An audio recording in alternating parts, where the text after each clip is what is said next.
Hi there, I'm John Oates, and I am a musician, a producer, a singer.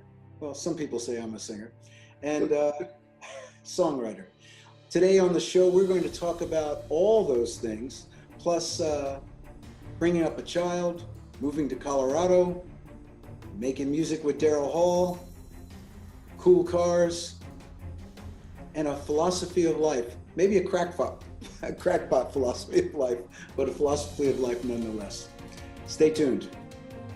Congratulations! You are tuned into Dov Baron's Leadership and Loyalty Show, the #1 podcast for Fortune 500 executives and those who are dedicated to creating a quantum leap in leadership. Your host, Dov Baron, is the founder of FullMontyLeadership.com. He's an executive mentor to leaders like you, a contributing writer for Entrepreneur Magazine, CEO World, and he's been featured on CNN, Fox, CBS, and many other notable sites. Dov Baron is an international business speaker who was named by Inc. magazine as one of the top 100 leadership speakers to hire. Now, over to Dov Baron. Welcome, dear friends, fans, and fellow aficionados of leadership excellence. Thank you for joining us on this episode of Dov Baron's Leadership and Loyalty Tips for Executives, part of the Full Monty interview series. I'm your host, Dov Baron. I'm the founder of Full Monty Leadership, and I'm here to assist you tapping into the one thing in your business that changes everything. Let me ask you, do you need to up-level your leadership? Well, on this episode, we're going to be speaking with a man who was the purveyor of one of the two most famous mustaches of the 1980s, a man who has been in a business partnership for 40 plus years, and you have got to catch this episode. Remember, you can chat about this episode or any past episodes inside of our Facebook group by simply going and searching Dov Baron Leadership and Loyalty Podcast on Facebook, and you'll find us there. If you're a new listener, a new viewer, thank you for joining us. Strap yourself in. We're about to go full Monty. As always, you can find us on iTunes, Spotify, iHeartRadio, or wherever you tune into podcasts. And remember, we always need your help in staying relevant. So please go over to iTunes, rate, review, and subscribe to the show. When you do, you can let us know inside that Facebook group, or maybe we'll give you a shout out on live show. You can also catch us on traditional radio stations across the United States every Monday and Thursday, all the way from Las Vegas to Georgia. We're also on Roku TV, where there's over 100,000 subscribers. If you're a regular listener, a big thank you to you for making us the #1 podcast globally for Fortune 500 listeners, with a potential reach of 2.5 to 4 million listeners for every single show. We're honored and grateful to be cited by Inc.com as the #1 podcast to make you a better leader. By the way, you can also listen to us on Google Home and Alexa. Simply say, play Dov Baron Podcast. Again, thank you for sharing the show with everybody you know. All right, let's strip it down, dive right in. As a leader, whether you're a CEO, someone in the C-suite, a sales leader, entrepreneur, leader in any capacity, you know that business as we've known it is in a constant state of disruption, which means we as leaders have to constantly be shifting and changing and innovating. However, many old school leaders want to keep things the way they were, and all too often, that's a recipe for disaster. So how do we get to know, how do we work out what we need to keep hold of, hold on to, and what we need to let go of? Well, stay tuned, because our guest today has been involved in one of the most disruptive industries for more than 40 years. That industry is the music business. John Oates is one half of Hall & Oates, probably, if not the, certainly one of the most famous duos of all time. Hall & Oates was inducted into the Songwriter Hall. John Oates was inducted into the Songwriter Hall of Fame in 2004. And in 2014, he was inducted into the Rock and Roll Hall of Fame as a member of Hall & Oates. He's the creator and executive producer for the 7908, the Aspen Songwriter Festival. He's also an author whose memoir, Change of Season, was published in 2017. Ladies and gentlemen, please put your hands together and welcome to the stage, Mr. John Oates. Well, Dad, thank you so much for having me on. I really appreciate it. Hey, mate, it's a pleasure. I'm excited about it. I am, and I got to admit that I have always been a fan. I loved your music when I was a wee lad. We're still wee lads in our We're mind. still wee lads, yeah. I'm not 6 feet, so that makes me a wee lad, I guess. As I said, you've been in a business that's being constantly disrupted. Talk to us, if you will. Let's just sort of start there about all the disruptions in this very fickle music business, and what was the impact on you and on the duo? Well, that's a very, very large question Sure. because there's so many facets to this. Mm-hmm. When I look at it, when I look at it from a technical point of view, I've had a very interesting perspective because I began my recording career at the beginning of the analog, not the beginning of the analog recording era. Of course, that was, many, many years ago. But when we were recording on analog tape and things Yep. like, it was that era. My first record I ever made in 1967 was on a little, half-inch 2-track tape. So we, Darrell and I together as musical creators have gone through that era, had our foot in that world, watched the digital world be introduced in the mid to late 80s, and saw the transition technically through that. Yeah. On up through of course, the virtual world of today with digital distribution and streaming and all that sort of thing. So from a technical point of view, I've had an interesting perspective of seeing that transition. From a business point of view, when it comes to things like record companies and the traditional paradigm of an artist seeks a record contract. Yeah. Sign to it. The old idea was to sign to a major label.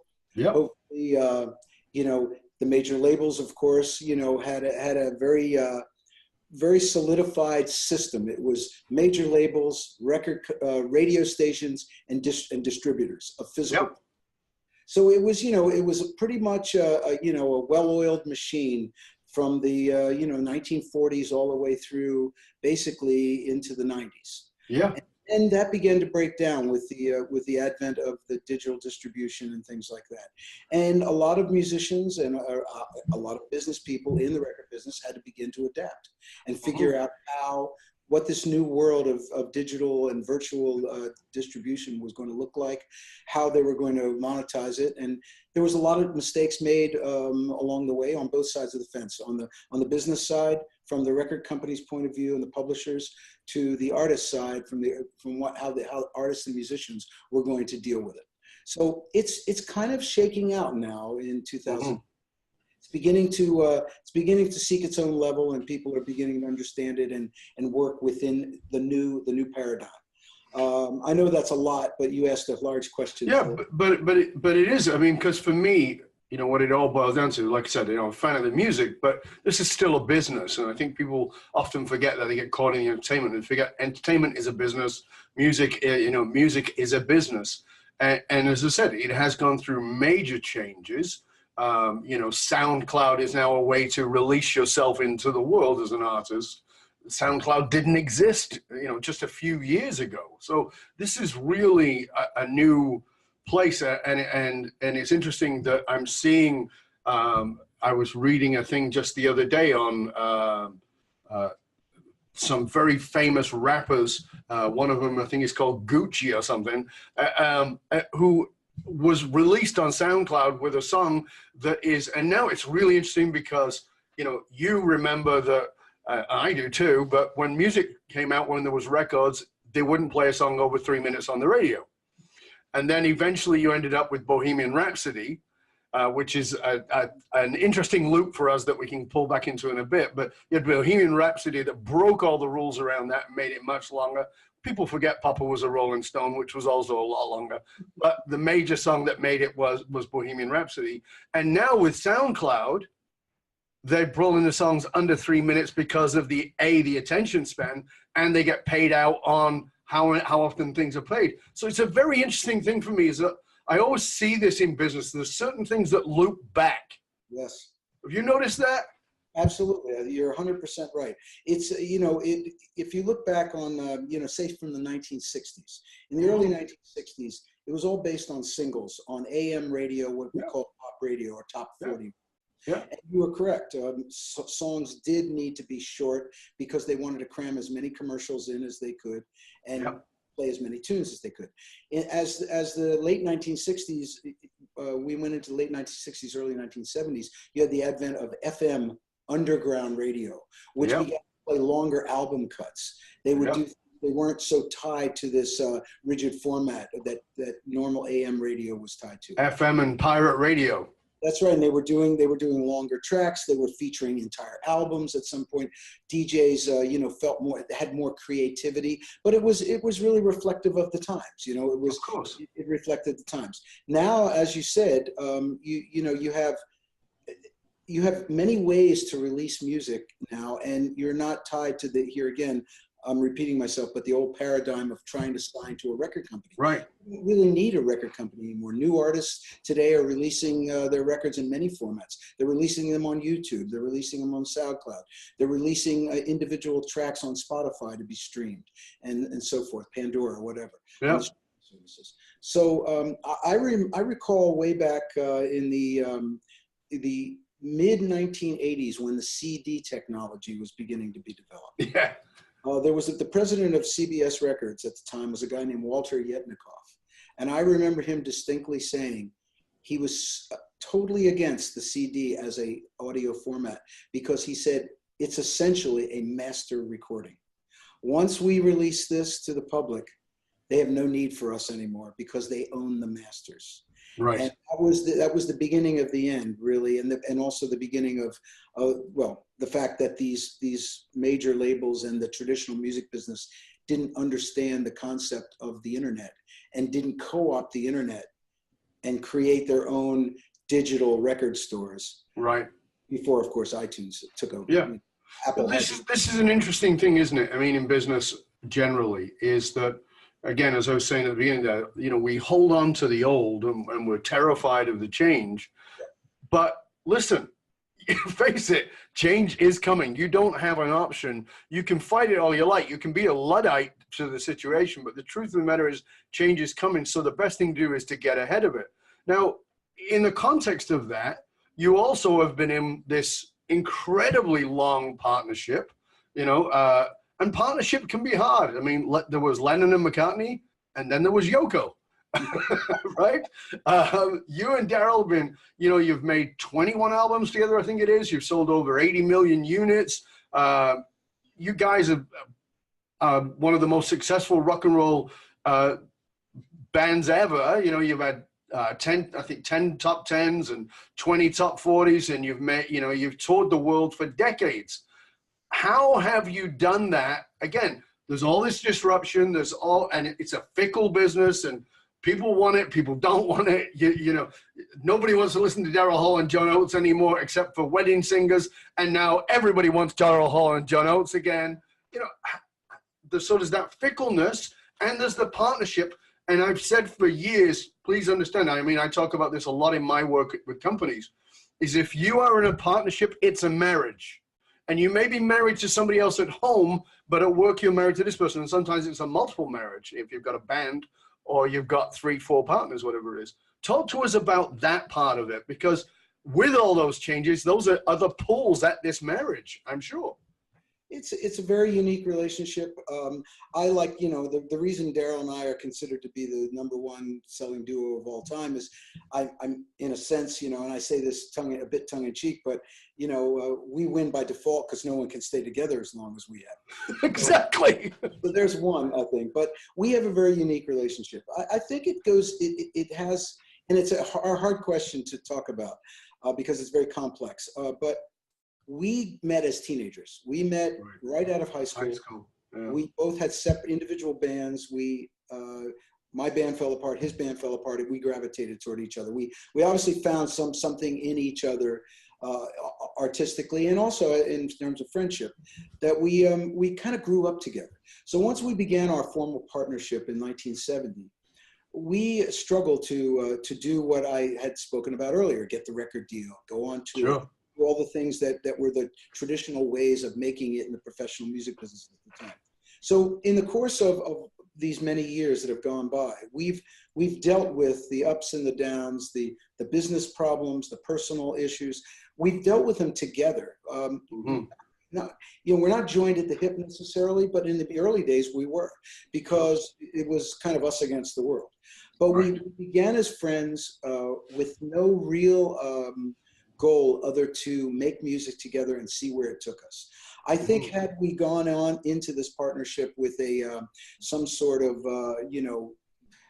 really saying, well, we're going to be the biggest band in the world, or we're going to make $1 million, or whatever it might be, that our relationship was not predicated on that. And through the years, one of the things I'm most proud of in our working relationship is that the decisions we made, the important decisions we made, were always predicated on what will allow us to continue to make music, not what will allow us to make the most money, what will allow us to be at the top of the charts. It was always allowing us to make music because we knew instinctively that both he and I are very similar. We were going to be musicians for the rest of our life. So we took a long-term view of this whole thing. And the way I like to say, and I say it all the time, you've heard it a million times, it's success is a byproduct of hard work, professionalism, and talent. That's what we try to promote. That's what we try to tell the world about ourselves. We couldn't pick a single to save our soul. We couldn't pick a #1 record to save our soul. We gave the same amount of attention to every track on every album that we ever made.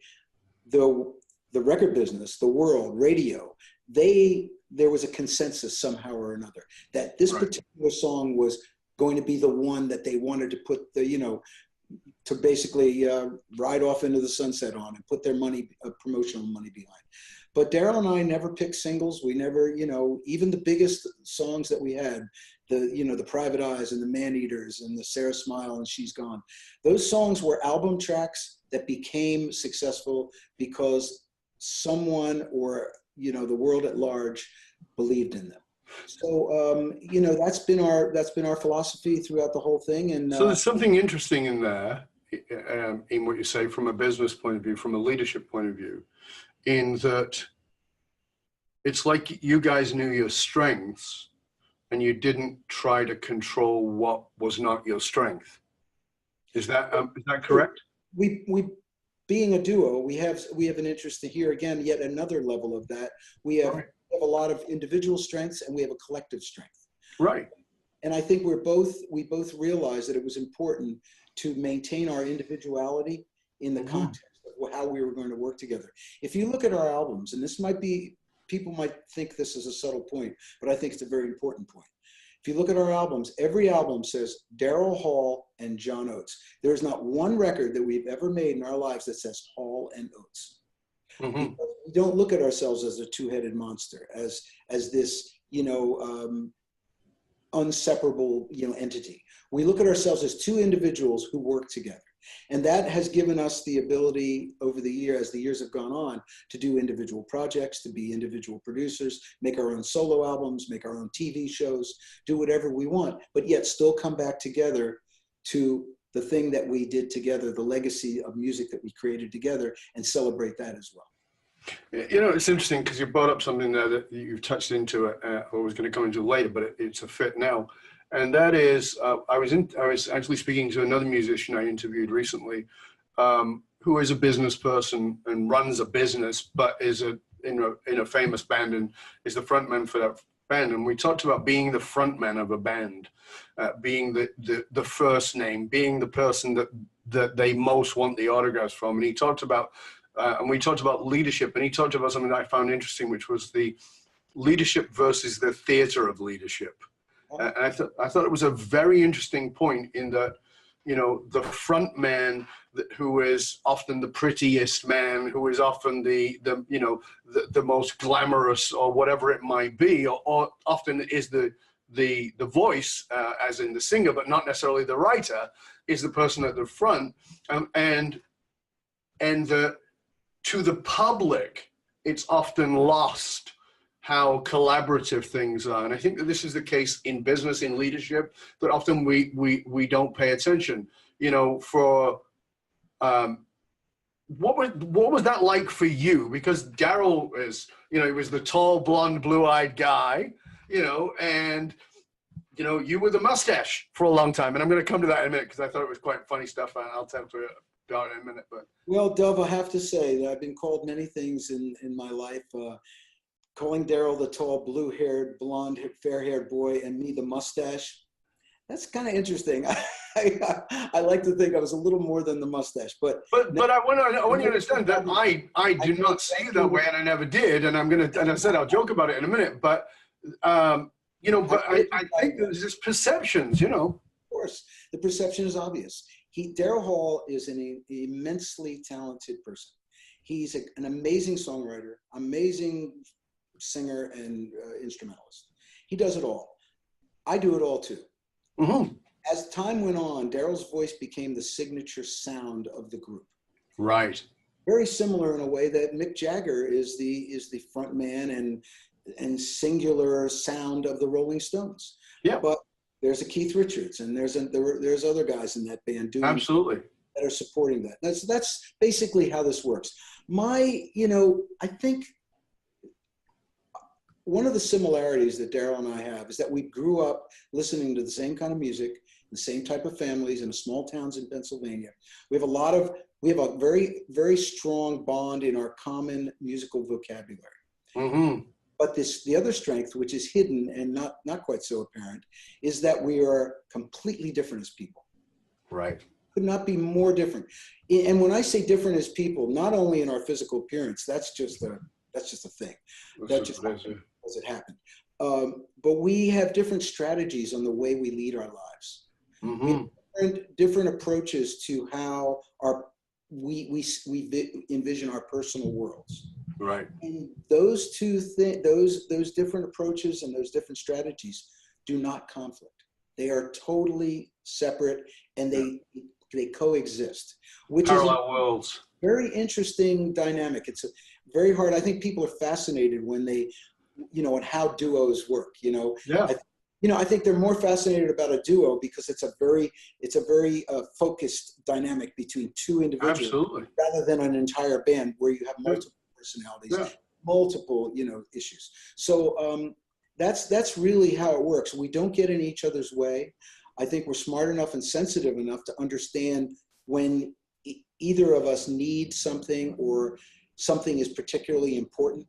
And I think we've been able to compromise, give way, and at the same time hold our ground when it mattered most. Yeah.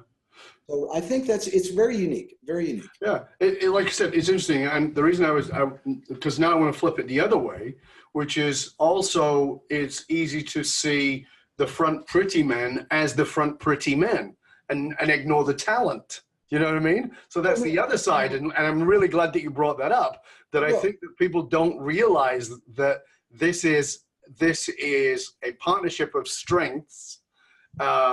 And there are some things that are visually obvious, and there's so much behind that curtain in any partnership, whether it's in business, two business partners, in a marriage, because oftentimes people go, I don't understand why she's with him or he's with her, or he's with him or she's with her. And I'm like, you're not in their relationship. How could you possibly get that? And we don't get that. And this is why I wanted to make this point is, how much of what do we make up about a partnership that's actually not true when there's so much going on behind the scenes? Right. I mean, if I had to, try to simplify it and put it in simple terms, Darrell has he has a capability of having a very broad and large, creative, big picture look at his music and our music. I am more of a nuts and bolts kind of person. And I, and to put it, if you really want to get into it, to put it into Zen terms, you can't have a beautiful sunset without a horizon. Right. Mm-hmm. And I agree with that. Yeah, that makes tons of sense. So now I'm going to come back to the mustache because it has to be done. Okay. I know it's gone, right? This is why it's great. So I said you had one of the two most famous mustaches of that period of time. There was Tom Selleck with Magnum PI, and then there was yours. However, only one of you had it. Only one of those two mustaches had its own series, The Adventures of John Oates and Jay Stash. That was a story. So I had to go there. That was a stillborn cartoon that was done by our publishers to try to, I don't know, it was a wacky idea. I thought it was kind of funny. Absolutely. But Lewis Black did the voice of the stash, the mustache. Was that Lewis Black? And we didn't really do a series. We did a kind of a sizzle reel to see if it would work. And then it never really connected, but it was kind of funny for a while. Oh yeah, I was like, when I saw that, I was like, this is beautiful. Like, because, I mean, and I think this is one of the things that we do, particularly with people who are in the public eye, is that I talked about this with somebody recently. I said, my sister died, not this Christmas gone, but the one before. And my sister was not quite 50. And yet, and I've not seen a lot of us in the last 40 years that have been gone, but I've seen her. Mm-hmm. But when my sister died, my baby sister died. You know what I mean? There's a frozen in time thing that happens. And I think that also happens with us, with people who are in the public eye. There's a frozen in time. And so I'm sure that people are like, where's the mustache, John? Well, it's still here. Look closely. I know, but it's now part of something else. Well, that's right, because you know what happens as you age. Gravity has a great effect on many things in your body. So the way I like to look at it, it had a great effect on my mustache. It just grew down. Okay, so in the process of those changes that take place with age, not for you, but for all of us. You have gone on from not just doing your stuff with Darrell, but you went on and did your own albums. I think I read it was 5 albums in the last 10 years or so. And in many ways, you have returned to some of your old roots. I mean, I talked about the Temptations and Papa Was a Rolling Stone. I know you were a big fan of the old R&B, but your sort of roots go even further than that. They're going to bluegrass, right? They go way back. I like to think, and I like to say, which is really true, that I was born in 1948. My life parallels the birth of rock and roll. When rock and roll hit in the early 50s, I was old enough and having a little bit of musical talent to actually understand that something had changed, that there was a sea change in music and eventually in culture through the music. And I grew up with rock and roll from its inception. I actually remember music before rock and roll, believe it or not. So, I think I have a unique perspective when it comes to that. And the first music I heard was the great early rockers, the Architects, Little Richard, Elvis, Chuck Berry, people like that. And of course, being I played guitar at 6 years old, so of course I played this. I also played country music because it was fairly simple to play, and as a beginner, it was kind of easy to play. So as I grew up, I began to, roots music, the roots of rock and roll have always been a very important part of my life. Mm-hmm. And I have a great, not only affection for it, but a great reverence for it, because I know, where it came from. And having grown up in the Philadelphia area, had a very unique opportunity. I had the Uptown Theater, where the greatest R&B talents of all time in the golden age of R&B in the 60s performed every Saturday night. I got to see them live. I saw Stevie Wonder play Fingertips when he was 12 years old. I saw Otis Redding. I saw James Brown, the Temptations, the Miracles, Sam and Dave. I saw them all. And at the same time in Philadelphia, had an amazing folk tradition. In the early 60s, as the folk revival was taking over college campuses, the Philadelphia Folk Festival began. It's now over 50 years old. I saw them perform all these important roots artists who are being rediscovered. Mississippi John Hurt, Doc Watson, Son House, Sonny Terry and Brownie McGee, and so on and so forth. Bluegrass, Bill Monroe, all playing at the Philadelphia Folk Festival and in the coffee houses in Philadelphia. So it was an incredible, fertile time and place to be. And I feel like I was at the right place at the right time. So I have all this stuff that I draw from when I make my own music. And moving to Nashville in the last 10 years, I really became part of the kind of growing Americana community, which is really a roots music-based style of music, very open-ended, very you know, kind of welcoming to a lot of different wide variety of styles. And I began to tap back into the stuff that made me want to be a musician as a kid, and that's the music that I make as an individual outside of what I do with Darrell. So that's the question I have for you. What keeps you fresh? You know, because you are going out on this great tour now. You're going to be doing, as we speak, you're setting up, getting ready to go to Vegas. You're going to be in the UK. You're going to be in Europe. You're going to be in South America. I mean, this is a huge tour. And, you know, I was talking about disruption and things you got to let go of and things you got to hold on to. If you and Darrell go and play, you know, you're going to have to do Private Eyes. You're going to have to do Sarah Smile. I mean, you're going to have to do the classics.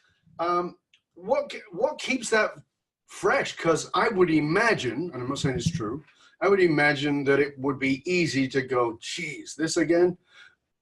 Is it, or is it not that? We have learned over the years that I kind of, you know, I kind of make the comparison to playing the Hall & Oates show, doing the Hall & Oates tours, like visiting a great museum. You can't wait to get there. It's wonderful when you're inside because you appreciate what's the history of what you're looking at, or this case may be, but you can't wait to leave and go home afterwards. So I think what we've done is we've created a really good balance of the amount of time per year that we devote to playing this really what it is. It's a legacy of music that he and I created together, and we're very proud of it. Don't get me wrong. We love those songs, and luckily for us, we've got a lot of them. And sure, they never get boring because of the way we approach our live shows. Our live shows, we don't try to recreate our records. We don't try to become a human jukebox. We infuse a live energy and different arrangements to the existing songs. And that's a tightrope that we walk, because there's certain elements to those songs that are very Catholic in a way. And Catholic in the broadest sense. No, I understand. They must be played with a certain discipline, so that the song has an identity that people relate to. But at the same time, there's other things that we can do that take the song completely out of the record. If you were to compare the record of Sarah Smile, with the version of Sarah Smile that we do today, they're completely different, but it still sounds like Sarah Smile. So that's a skill that I think that we've developed, and it's fun for us. And we have an amazing band who have a lot of input into what we do, and they give the songs a kick in the butt every night. So that's that. And then when the tour is over, we carve out plenty of time for our individual projects. I do my thing. I'm producing people. I'm co-writing with people. I'm starting a new project called The Good Road Experience, where I'm going to combine my love of cars and guitars and music and healthy lifestyle all together, you know, with that's a whole nother story. We'll have to talk about that. Okay. But so I've got, you know, so we really divide up our year so that we don't burn out on, you know, doing the Hall & Oates show, and we recharge our creative batteries with the downtime doing other things, and then we're very excited to come back and play it again. That's it's all about. I mean, I can't imagine how. You know, I see two worlds here. As you know, I've worked with lots of people who are certainly in the music industry, but in different areas, who are very high up in their particular industries. And it's fascinating to me how often those people will get to the top. And you would know this way better than I would be. They get to the top of their industry and they sabotage the hell out of it. I mean, it's probably nowhere more than in the music industry.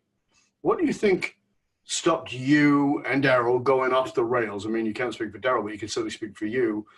You know, when so many bands from around the time when you guys were huge have either faded into oblivion or have crashed into the side of the famed mountain, you know?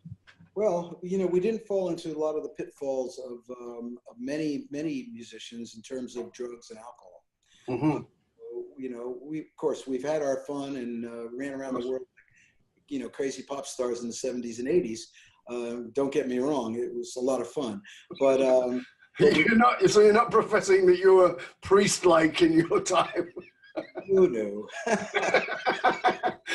Let's put it this way: there were no cell phones. Let's just leave it at that. Thank God. Thank God. But we both had our eyes. We had this vision that we were going to be musicians for the rest of our lives, and we saw so many people, so many of our contemporaries, people we worked with, bandmates, producers, all by the wayside through drugs, alcohol, and any number of things that may have happened to them. And we just never, even if you look back on in our pop heyday when we were at the top of the pop world, we weren't in the gossip columns. We didn't go to all the Hollywood parties. We didn't do any of that. We worked like crazy. I mean, we made, to think about it this way, from 1972 until 1986, we made an album and toured and wrote new songs every year from 72 to 86 and never ever stopped. So there wasn't a lot of time for much else. It wasn't until the late 80s when I realized I had to get off that merry-go-round. It was too much. And I needed to create a personal life for myself. And I literally dropped out in the early 90s and moved to Colorado, lived in a log cabin, skied 100 days a year, rode a mountain bike, started over.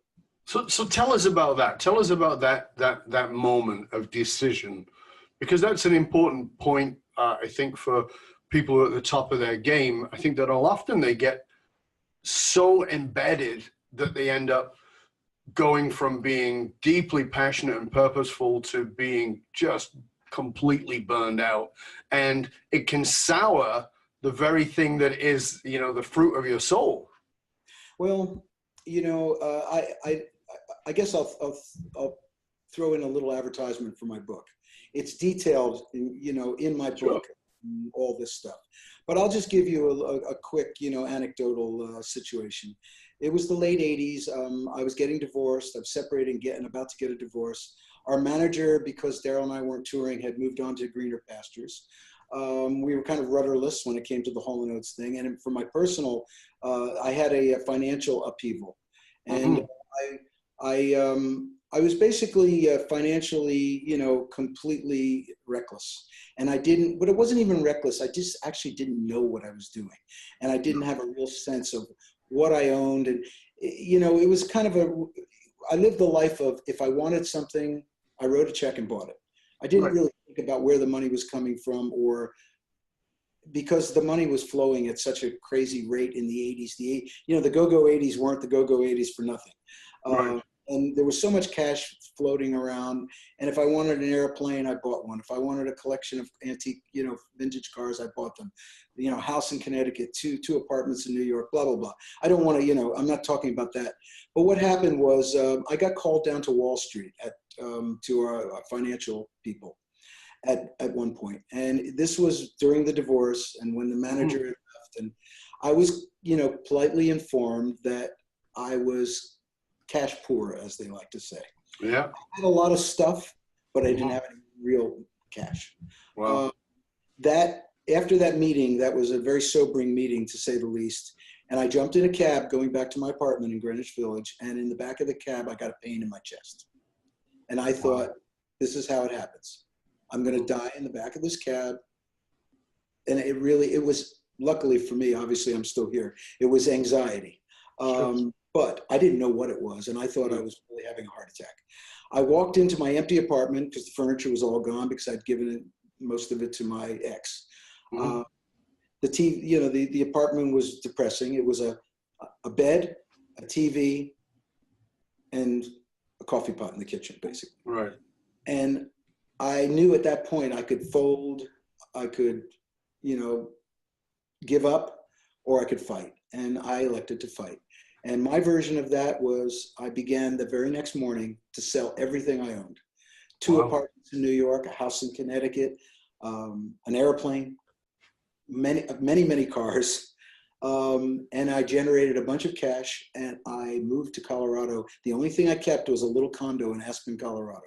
And it was my salvation. I moved into it and I basically started over again. And through that move, I met my future wife, had a kid, built a house, and basically rebuilt my life with a totally different perspective. Fascinating. You know, one of the things I talk about on the show quite a bit is that leadership requires courage. And I'll often ask people, what was the most difficult decision you had to make? Was that it, or was it something else? I would say, without a doubt, that was it. That changed the course of my life.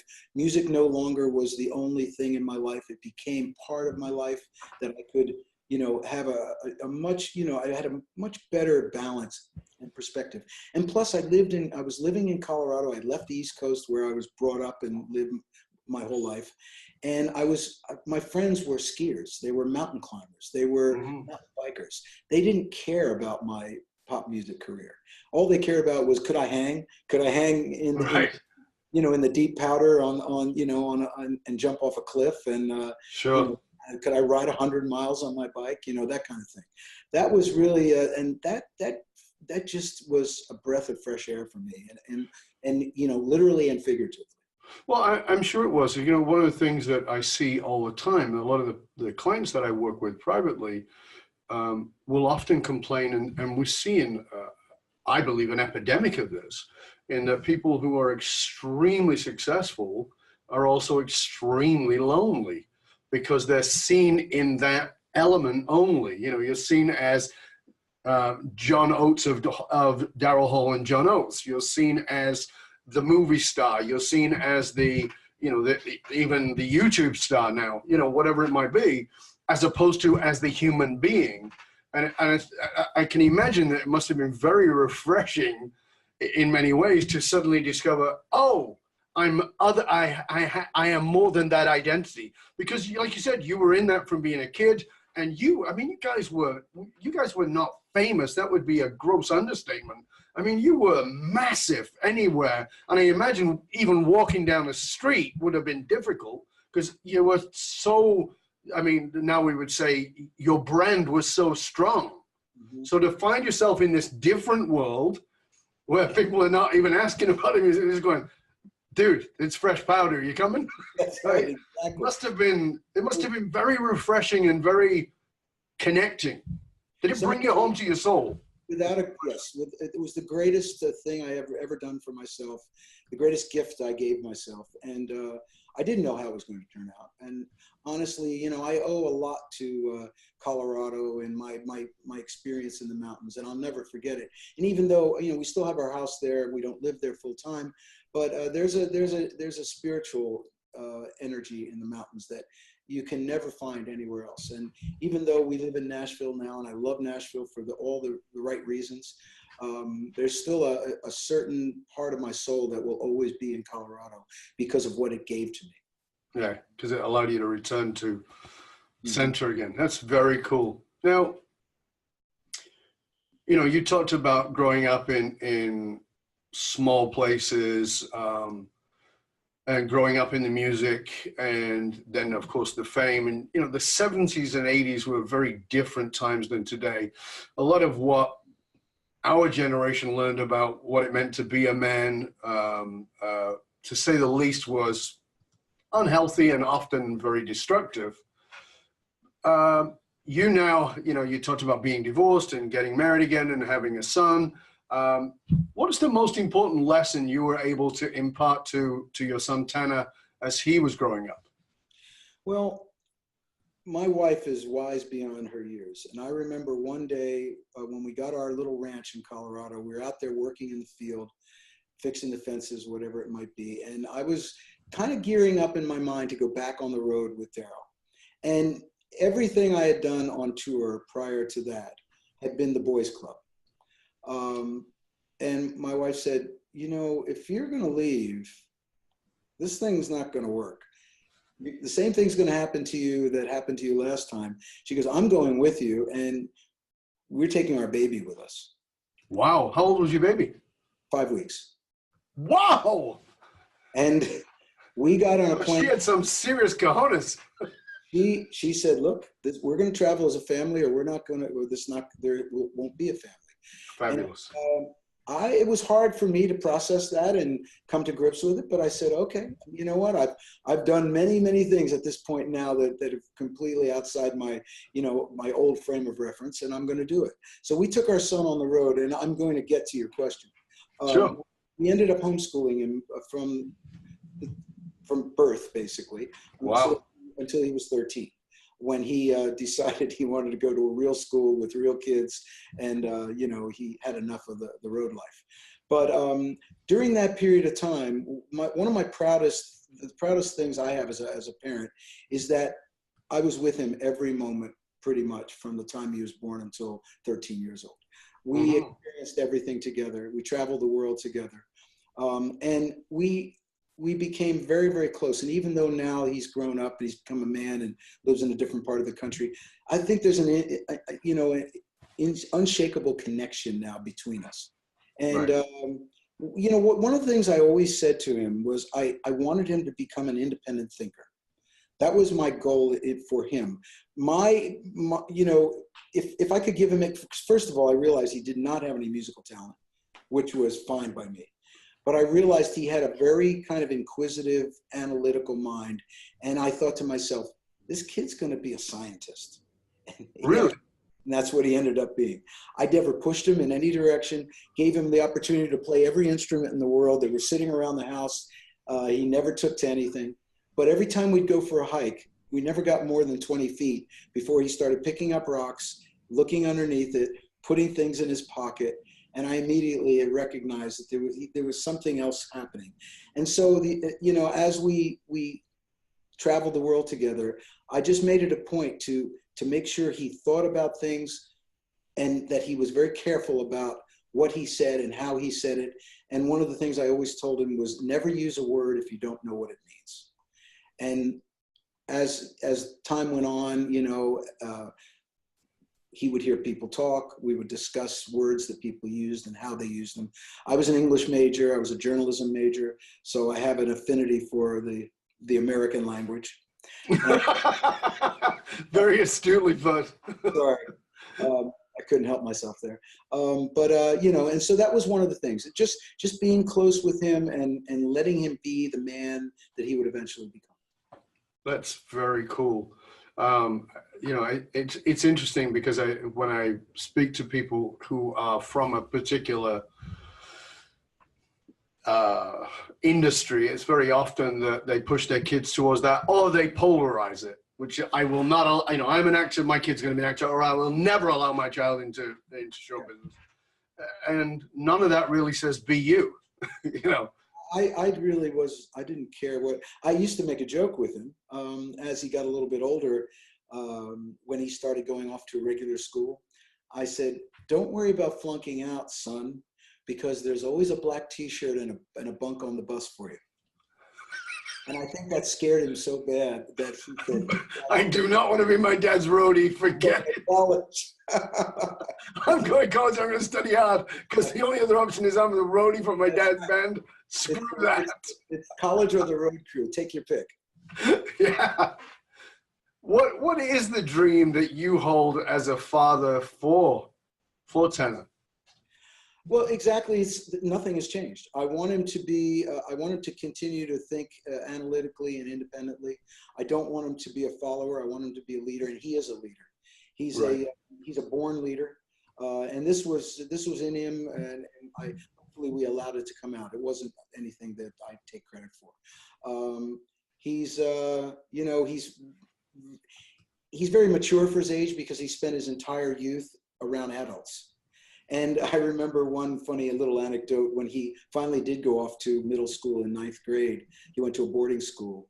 And one of the most difficult things for him to do, having been homeschooled, and he came home one day and he said, Dad, when I ask the kids a question, they say, "'cause." He goes, "What does that mean?" Because he was used to asking questions and having an adult give him an answer. Sure. And the kids were just like, and he didn't understand that.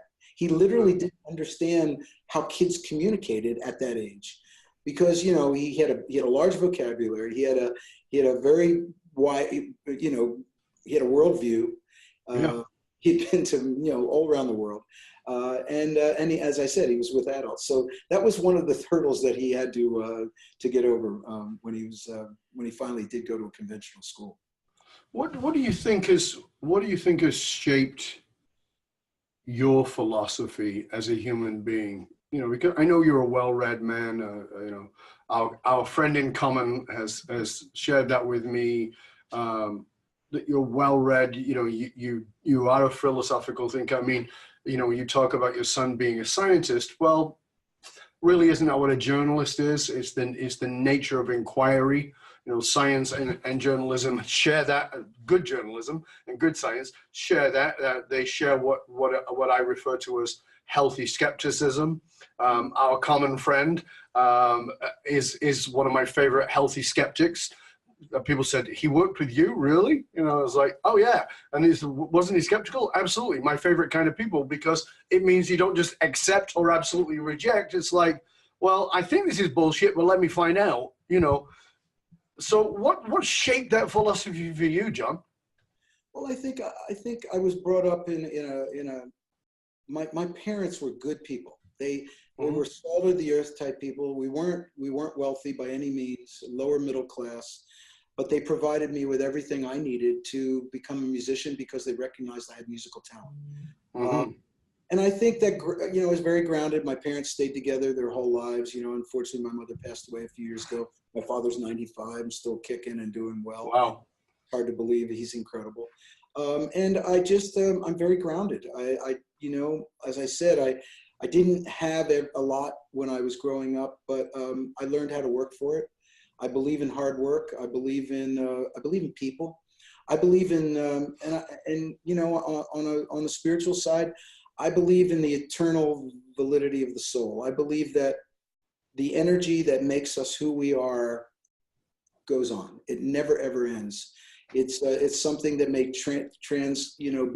be transferred and be transformed, but that means to me that there's a when they say there's a light at the end of the tunnel when you're in your final moments, in a way I kind of look forward to that, because I believe that there is an eternity that goes on, whether we're in our physical form is our physical form. We're just kind of sharing this and kind of inhabiting it for a while.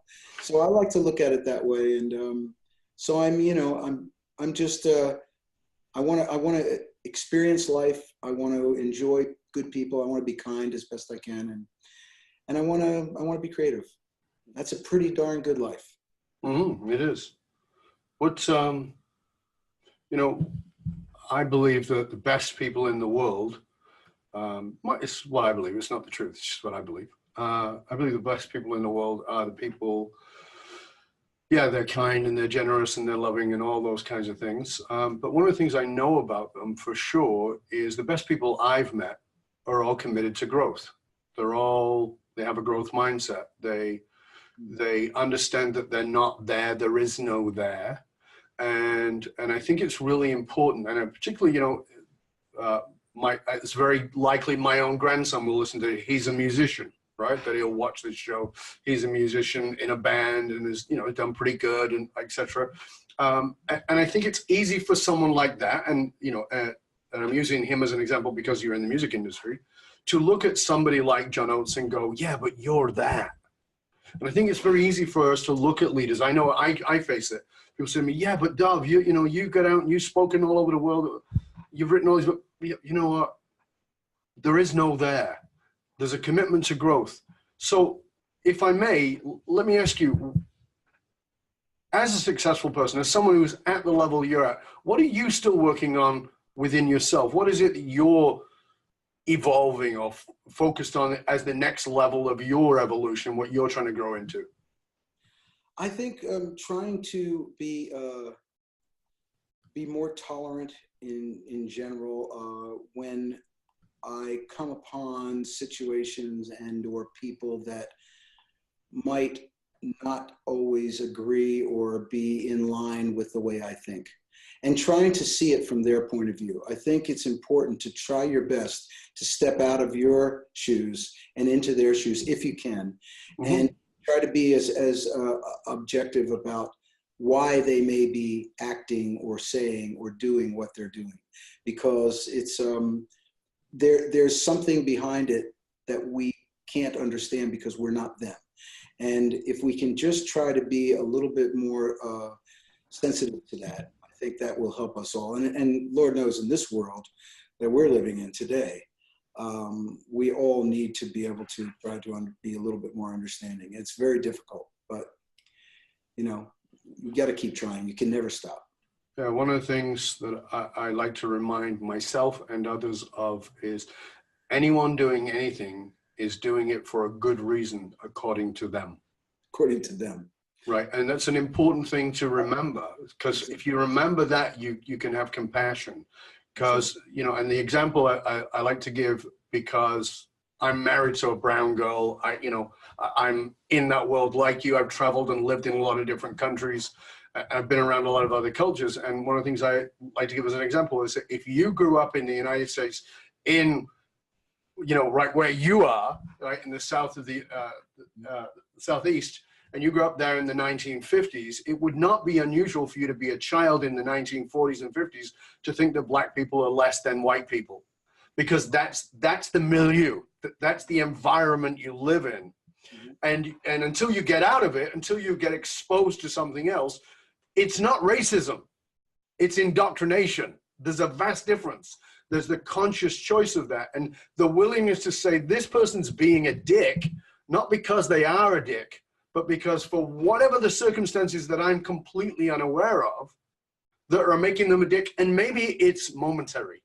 Maybe it's that person just cut them off. Maybe their wife, husband just left them. Maybe their kid just died. Who knows what it is? And that moment of compassion allows us to go, okay, my question to myself is, what if this is not that person? What if this is simply my experience of them in this moment? Because I know I've had people meet me when I was feeling shit, and if they judged me on that, that would be horrible. Or they met me at a certain period of my life where I was less than exemplary.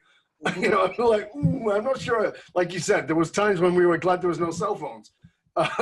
So, you know, that's a really great lesson for all of us. Thank you for that, John. I appreciate it.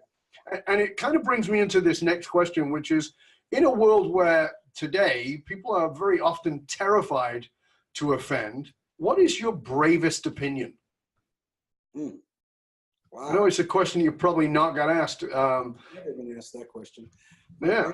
My bravest opinion is that, here's my bravest opinion. In fact, I was talking about it today. There was a shooting in New Zealand today. Yep. Shooting at 40 people dead. At a mosque. It's terrible. Yeah. I was discussing it with my wife this morning over breakfast, and I said, there's been more injustice, harm, and violence done in the name of religion in the history of the world, in the history of Western civilization, and probably Eastern civilization as well, than almost anything else. And to pervert the purity of what religion is supposed to be or should be for one's own agenda is a crime. And I look at that as and I'm not I'm not an atheist or an agnostic. I do believe in a higher power, but sure, I have a real problem with the perversion of established religions. I think it's a real that's a true crime. That's very interesting. You probably don't know about this about me, but I traveled the world to study with different spiritual masters. That was my original journey. I studied Vedanta, which is Hindu philosophy, Buddhism, the Tao, Gnostic Christianity, and Kabbalah, Jewish philosophy. And I've been asked on interviews where I've been, because I get interviewed a lot too, and I've been asked, well, of all those, which is the greatest religion? And I say, you really want my truth? And they say, yeah. I said, they're all terrible. And they go, what do you mean? And I go, the religions themselves are not. but as men who take it out into the world, it's horrible. And and they said, well, which one is the best of, which one would you say is the purest? And I said, listen, they're all exactly the same message. Be a decent human being and treat other people in a decent way. And here's some guidelines for how to do that. Maybe you wear some payas because you're Jewish, and some tzitzis, or maybe you wear your magic underpants because you're a Mormon, or whatever it is. But all those is ways to remind you, because the tzitzis that the Jews wear are to remind you of the 365 commandments, not 10, but 365. The reason the reason that Muslim men are supposed to wear underwear is to remind them of fidelity. People don't know these things. These rules are actually about teaching us to be more respectful. But we take it into you're right, I'm wrong, which is ego. It's got nothing to do with spirituality. Ego is I'm right, you're wrong, you're right, I'm wrong. Okay, therefore I'm good, you're bad, vice versa. Terrible. And so thank you for that. I appreciate your courage in that. So I'll bring it to an easier one. What is your guilty pleasure? My guilty pleasure. Well, I hate to say it. My guilty pleasure is I'm addicted to cars. Yeah. And I have a terrible sweet tooth. And my wife and I are on a sugar-free, low-carb keto. Oh, you're going keto? We're doing it as we speak. And the first week was really rough, I have to say, because it was tough. But we're about 4 weeks in now, and I feel great. I have to say. Oh, yeah.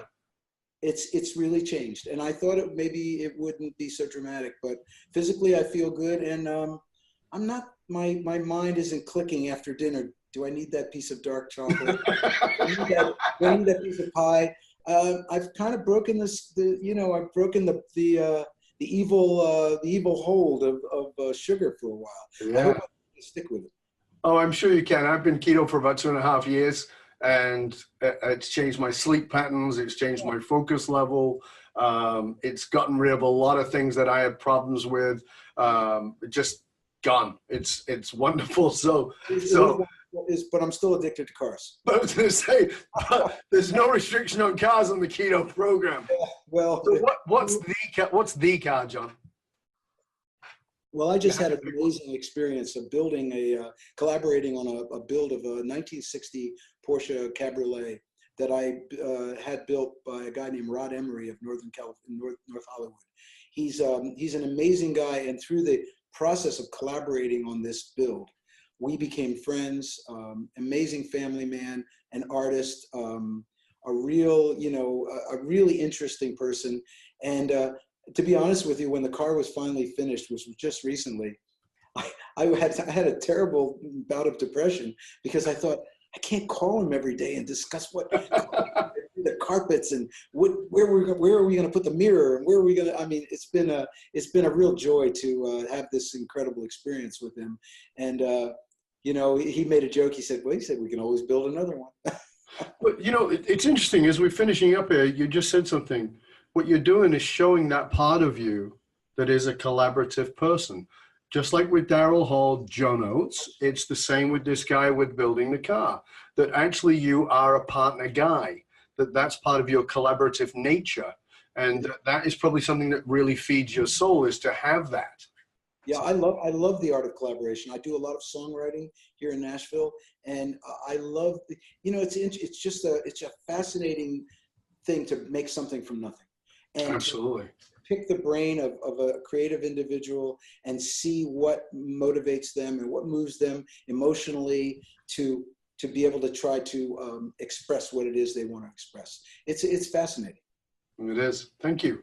Yeah. So as we wind up here, please tell our viewers, our listeners, where they can find out more about you and all your resources and the tour and maybe your book or whatever it is you want to share with us. The floor is yours. Oh, okay. Now here comes the pitch. My book is available on Amazon and in certain bookstores. It's called Change of Seasons. And if you want to know a little bit more about the early days of the Hall & Oates experience, that's what that book is really. I detail that in great. I really get into that. I have many records out. I like to jokingly say you can buy them wherever records are not sold. That's true. Yeah. But my latest one's called Arkansas, and it celebrates music from the 1920s and 30s. And I'm on tour, hallandoates.com. You can find out about that. You can go to johnoates.com. I have a very active Facebook and Instagram page. John Oates Official is my Instagram page. Got lots of pictures of cars and things like that. So it's easy to find me if you want to find me. And this year is all about spreading the Hall & Oates vibe around the world. That's fabulous. Well, we will definitely post all that information onto the show notes and make sure that everybody has access to that. I really want to thank you for being here. This was great fun and a great pleasure. It was a great conversation, Dov. I really appreciate you having me on. And if I could just make one more comment before Absolutely. We leave. One of the things that guides me is a very silly little phrase. I like to say, when you see the light at the end of the tunnel, you're still in the frickin' tunnel. That is true. That is true. That's my mantra. Okay. Well, what's that one from the Marigold Hotel?